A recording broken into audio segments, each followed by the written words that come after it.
Give it up for Maz and Dean! Come on out, Maz and Dean!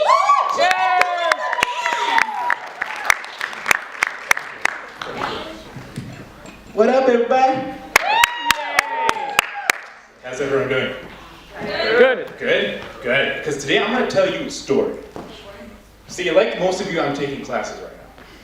And classes require you to ask questions and answer questions. You know what I'm saying? You know what I'm saying? And one of the questions for my introductory break the ice questions was, what's the most awkward situation you've ever been in? So I thought about that very, very long. What is the most awkward situation I've ever been in? I've been in a lot of awkward situations, ranging from trying to find a convenience store and ending up in a National Guard branch to tripping my grandma over the stairs when I was 4 years old. It's fucking shit. But the one, she's alive.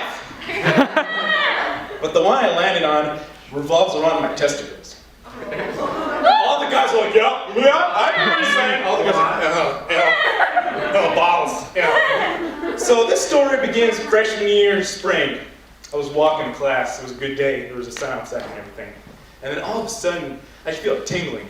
But not like a good spidey sense tingling, more like a tingling that hurts.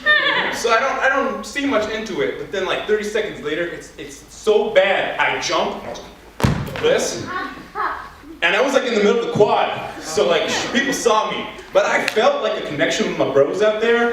Like all the guys were like, dude, must be his balls, man. Holy shit, no one jumps like that. No one does it.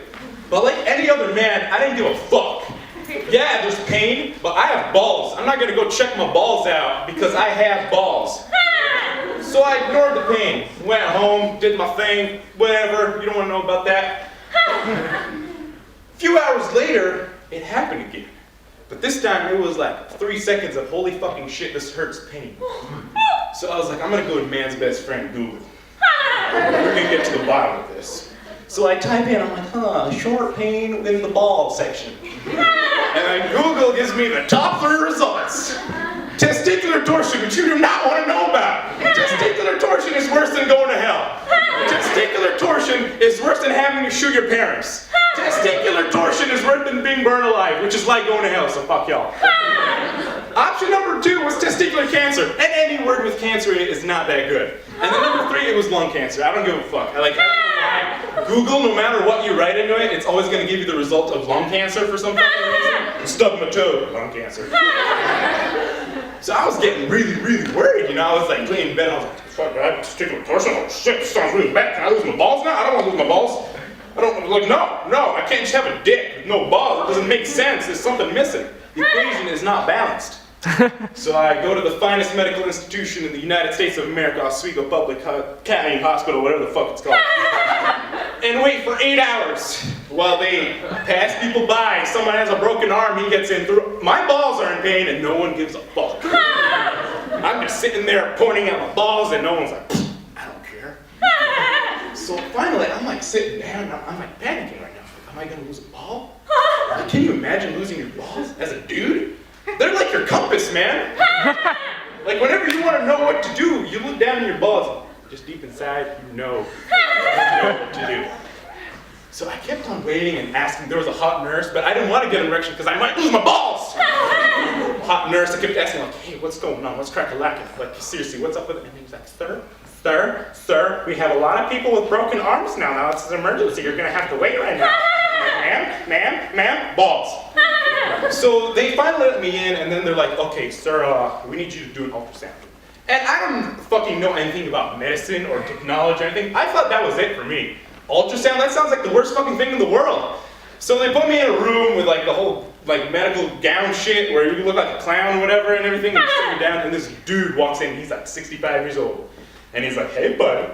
I'm like, hey, I'm gonna be doing your ultrasound for your testicles today. I'm like, fuck. They could have gotten the hot nurse, but they got this douchebag. So they sit me down, and then he's like, I'm gonna have to ask you to rub some lotion over the area that's contaminated. I'm like, oh! So you're just gonna stand there offering my basic and rub myself. Like, is that what's gonna be like? And so he's doing the ultrasound, he's like examining it. And then they ask the weirdest fucking questions while they're like, how's school?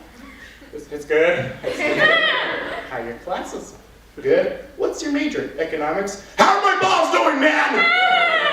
like, what the fuck is wrong with me? I know they're trying to be nice, I know, but in the end, they're my balls, and I care about them. So like, hand it to me straight, man. Don't ask me about my classes. Ask me about my balls. So he lets me go and everything, and I wait for another 4 hours, and then a British dude walks up to me. And I don't know why Oswego would hire a British doctor. I mean, I guess no American doctor at all wanted to go to Oswego, so we had to ask from the outside, like, hey, come to Oswego, it's a great place. We have Oswego Public Hospital over here for all you British doctors. So he comes up and he's like, hello! This is not what he sounded like, but that's how I imagine it right now. Hello! What's up, dude? Your balls hurt then? Kinda. And it's all normal, it's something that happens with you young people, they just hurt every once in a while. And I'm like, so what's the conclusion? No. Thank you very much, ladies and gentlemen.